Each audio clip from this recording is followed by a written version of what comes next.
Stories that won't let you sleep. Have you ever had that feeling that something is wrong, but you just can't explain what? Like something is moving in the corner of your eye, but when you look directly, there's nothing there? Some stories are like that. They start as something ordinary, just another account, until suddenly, you realize you're no longer safe. These are the kinds of stories that stick in your mind and make you question reality itself. You may try to forget them, but when you're alone, late at night, they will return. The accounts you are about to read are not just horror stories. They are experiences lived by people who swear they have gone through something that defied everything they knew about the world. Apparitions that shouldn't exist, sounds coming from empty places, shadows that seem to be watching, and worst of all, presences that not only see you, but patiently wait to take what is yours. It may seem like an exaggeration now, but keep reading, and you'll see. These 3 real horror stories will make you think twice before turning off the lights. They will follow you when you're alone, when the silence of the night is broken by a sound you can't explain. And when you notice that the shadow in your room looks a little darker than usual. Well, maybe it's already too late. I never liked going back to the house where I grew up. There was something about it that made me feel uneasy, a sensation I couldn't explain. After my mother passed away, my older brother insisted that we should sell it, but for some reason, I hesitated. It was as if a part of me knew that something was still there, waiting. When I finally gathered the courage to spend one last night in the house before deciding what to do, I realized that my childhood fear had never left me. The house felt alive in a way I couldn't explain. The furniture seemed slightly out of place, as if someone had moved it when I wasn't looking. The smell was the same as in my childhood, a mix of old wood and something slightly sweet, but now there was a heaviness in the air, a density that made even breathing feel difficult. That night, I lay down on the bed in the old room I used to share with my brother. The mattress creaked under my weight, and the ceiling seemed lower than I remembered. The silence in the house was oppressive, broken only by the occasional sound of wind against the windows. But then, I started noticing something strange. Small noises coming from the hallway, like someone dragging their feet across the carpet. My first logical explanation was that the wind was making the doors move, but when I looked to the half-open door, I saw a long, thin shadow cast against the opposite wall. My heart nearly stopped.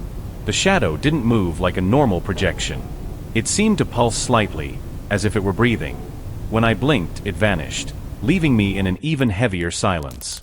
I tried to convince myself that it was just my imagination, a trick of my tired mind. But the discomfort only grew. I turned to my side, pulling the blanket over my head like I used to do when I was a child. That's when I heard it, the sound of something scraping against the floor. A low, dragging noise, coming from beneath the bed. My body froze. I didn't want to look, didn't want to confirm what my mind already knew. But slowly, without even realizing it, my fingers pulled the blanket down just enough for me to see the edge of the mattress. And then, in the dark space between the floor and the wooden frame of the bed, 2 eyes were watching me. They didn't reflect light like an animal's eyes. They were dull, empty, and yet still alive. My chest tightened with terror. And before I could react, I heard a whisper, weak, raspy, coming from beneath me. "You took too long to come back." I couldn't move. My entire body felt paralyzed with fear, as if the air around me had become too thick to breathe. The eyes under the bed remained fixed on me, and the whisper still echoed in my mind. The voice didn't sound aggressive, but there was something about it that terrified me even more. It was familiar. As if it belonged to someone I should recognize, but couldn't. My first instinct was to run, to bolt out of that room and never return. But when I tried to move my arms, I realized my muscles simply refused to obey. I was frozen, unable to look away from that suffocating darkness beneath the bed. The silence in the house was absolute, and only then did I notice something else strange. The sound of crickets outside had vanished, as had the wind against the windows. It was as if the entire world had ceased to exist, leaving only me and it. I shut my eyes, trying to convince myself this was just a nightmare. If I opened them again, everything would be normal. But when I finally gathered the courage to look again, the eyes were gone. The space beneath the bed was now just an ordinary shadow, with no trace of whatever had been there. The relief I felt was immediate, but short-lived. Something inside me screamed that I was not alone, that it was still there. It had just moved. My body reacted before my mind could process it. I jumped out of bed, switched on the light, and backed away, my heart pounding in my chest. The room was empty, but something felt off. The wardrobe, which always remained slightly open because of a broken hinge, was now completely shut. My stomach turned. I didn't remember closing that door. Something was inside. I knew it. But every cell in my body screamed at me not to open it, to just run and leave that house forever. And yet, a part of me needed to be sure. My heart was pounding so hard I could hear it in my ears. Every rational part of my mind told me to leave the room, to not look inside that wardrobe. But something much deeper, forced me to stay. I needed to know. I needed to see with my own eyes. My hand trembled as I reached for the handle. The metal was cold, colder than it should have been. I took a deep breath and in one swift motion, pulled the door open. The wardrobe was empty. No clothes, no objects, just darkness. But the smell was wrong. It was damp and aged, like rotten wood mixed with something slightly sweet, sickening. And then I heard it. Not a loud noise, nothing obvious. Just breathing. Low, controlled. Coming from deep within that darkness. I took a step back, unable to process what was happening. I wanted to run, to scream, but my body refused to move. The breathing continued, slow and rhythmic, as if the thing inside the wardrobe was waiting. That's when I realized. The space inside looked bigger than it should. The back of the wardrobe was too far away, as if it stretched beyond the wall of the room. That didn't make sense. My instinct screamed at me not to go any closer, but I had already gone too far.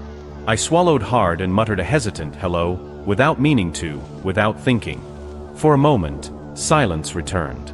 A second later, the breathing stopped. The void inside the wardrobe grew even darker, heavier. And then something moved. It wasn't a sudden jolt or a sharp motion. It was an almost imperceptible shift in the darkness, a subtle displacement, as if the shadows themselves were adjusting. My stomach twisted. Even without seeing it clearly, I knew something was there. Something waiting. Something that knew I was watching. I slammed the door shut and ran out of the room. My breath was ragged, and nausea washed over me. I needed to get out of that house. But the moment I reached the hallway, something made me stop. The house was different. The hallway seemed longer. And the doors, all the doors were open. My chest rose and fell rapidly, my breathing out of control. The hallway before me seemed longer than it should have been, and every door once closed was now wide open. Every fiber of my being screamed that something was terribly wrong. I remembered how, as a child, my mother would always close the bedroom doors at night, saying it helped keep the warmth inside the rooms. That meant someone, or something, had opened them. I swallowed hard and took a hesitant step forward. The floor creaked beneath my feet, the sound echoing as if the hallway had grown larger than I remembered. Each open door looked like a dark mouth, an invitation to something I didn't want to meet. I forced myself to keep walking, trying to ignore the growing sensation that I was being watched. The air around me felt heavier, as if the house itself was breathing. I passed my parents' old bedroom, where the bed was still made, as if my mother might return at any moment. The large mirror in the corner reflected the hallway behind me, and that's when my blood ran cold. In the reflection, I saw a silhouette standing at the end of the hallway, where the exit door should have been. But when I turned to look directly, there was nothing there. Terror gripped me. I looked back at the mirror. The figure was still there. Tall, thin, motionless. Its face wasn't visible, but I could feel its gaze locked onto me. I knew I shouldn't look for too long. Something inside me whispered that if I held eye contact, it would move. And I didn't want to see that happen. With an almost inhuman effort, I tore my gaze away from the mirror and ran to the front door. My hands were slick with sweat as I fumbled with the doorknob. Locked. I knew I hadn't locked it. My legs trembled, and a strange coldness crawled up my spine. Behind me, a low creak echoed through the hallway, like one of the doors slowly closing. But I didn't dare look back. Something told me that if I did, I would see more than I could handle. So I shut my eyes, took a deep breath, and tried the door again. This time, it swung open with a loud crack. The cold night air hit my face the moment the door finally opened. My heart was still hammering in my chest, but the sense of relief lasted only a second. Something was wrong. The street in front of the house looked different.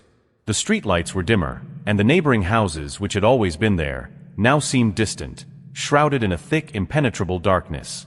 The silence was absolute. No cars from the nearby avenue, no insects chirping in the night. It was as if the world outside had been swallowed by a distorted version of reality. I took a hesitant step outside, trying to make sense of what was happening. The ground beneath my feet felt uneven, as if the pavement was slightly crooked, despite my memory insisting otherwise.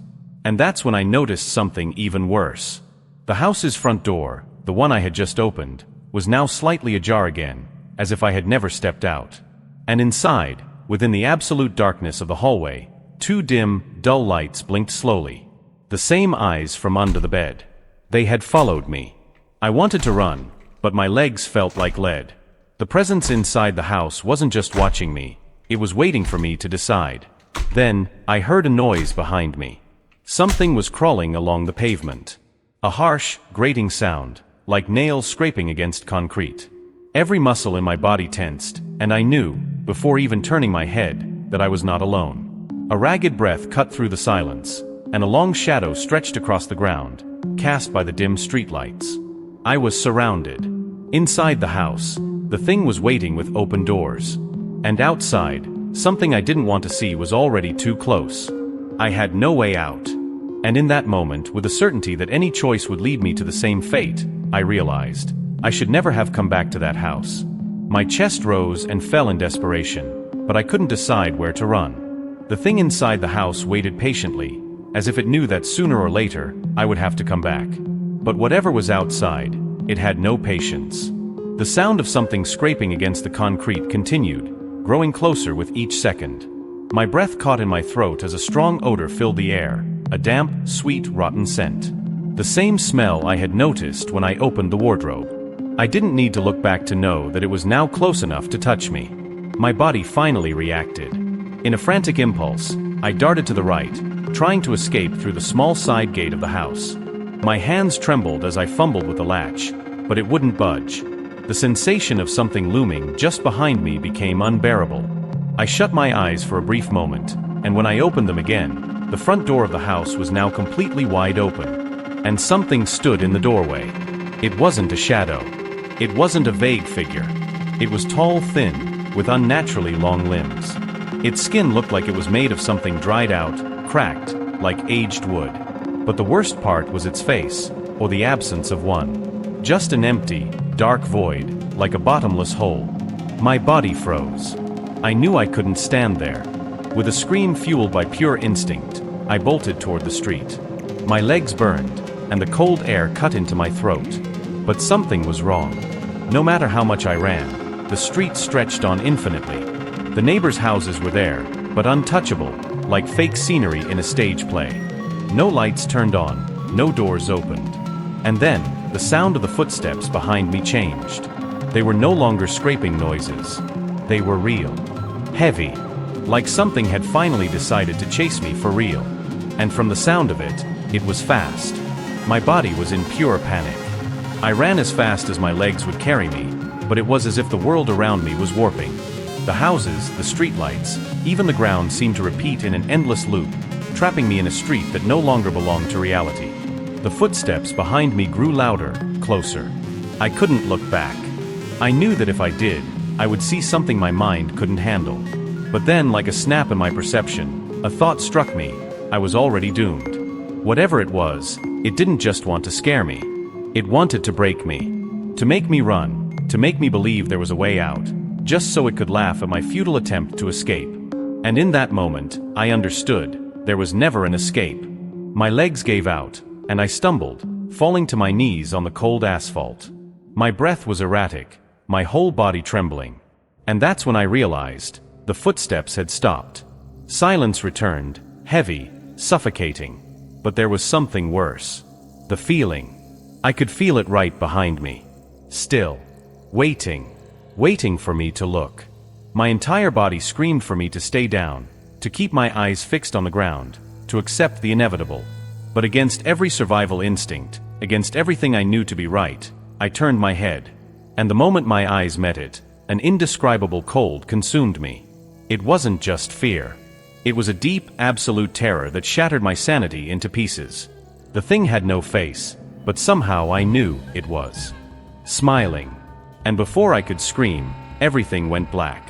When my eyes opened, there was no longer a street, no houses, no streetlights. Everything around me was a dense, suffocating blackness. No ground, no sky, no direction. I tried to breathe, but the air felt heavy, as if I were submerged in an invisible liquid. My body was stiff, like it had been bent and reconstructed the wrong way. Every attempt to move my fingers or turn my head was useless. I was trapped, floating in an oppressive nothingness. Then, a sound sliced through the silence. Not a whisper, not a scream, a laugh. At first, the laughter was low, almost indistinct. But as it repeated, it grew closer, louder, until it seemed to come from all directions at once. It wasn't normal laughter. There was something wrong with it, something broken. Each chuckle sounded like someone trying to imitate human joy, but failing miserably. I tried to scream, but no sound came out. The laughter grew louder, more distorted. And then finally, a voice spoke. It was the same voice I had heard from under the bed. "You took too long to come back." But this time, I could feel its breath against my ear. A shiver ran through my entire body. I wanted to shut my eyes, to believe this was just a bad dream, that I was still in that house, safe under a blanket like when I was a child. But then, something moved in the darkness. Something big. I couldn't see it, but I knew it was there. A piercing cold filled the space, and then I felt fingers, long, thin, impossibly cold, press against the back of my neck. The breathing was so close it felt like it was sinking into my skin. "Now you are mine," the voice whispered. And before I could react, I was pulled into the void. Being pulled didn't feel like falling or being dragged. It felt like I was being absorbed, like ink dissolving in water, losing my form, my existence. For a moment, there was nothing. No sound. No time. No me. Then, as if my consciousness had been spit back into a twisted version of the world, I woke up. I was lying on a cold wooden floor, gasping for breath. The smell was familiar. Old wood. Sweet. I knew this place. As my eyes adjusted to the darkness, my stomach twisted. I was back in my childhood bedroom. Everything was exactly as I remembered, every piece of furniture in its place, every detail correct. But something was wrong. The silence was absolute, as if the air itself refused to move. Slowly, I got up, trying to ignore the feeling that something was watching me. I walked toward the mirror in the corner of the room, hesitant. My reflection was there, but it wasn't me. Or rather, it was me, but not how it should have been. My skin looked too pale, my eyes sunken, as if something inside me had been drained away. But the worst part? The reflection blinked. But I didn't. My heart nearly stopped. My reflection smiled, a wide, wrong, unnatural grin that didn't belong to me. And then, it stepped forward. I instinctively backed away, but my reflection didn't stop. It kept moving, stepping through the glass as if the surface wasn't there. A paralyzing cold gripped me. I wanted to run, to scream, but my feet were glued to the floor. The thing that now stood before me, wearing my face, tilted its head slightly, studying me with empty eyes. And then, in a voice that was barely a whisper, it spoke words that froze my blood.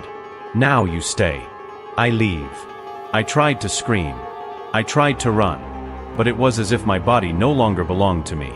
My muscles were frozen, my chest tight with a terror I couldn't describe. The thing wearing my face smiled again, a wide, empty grin, void of anything human.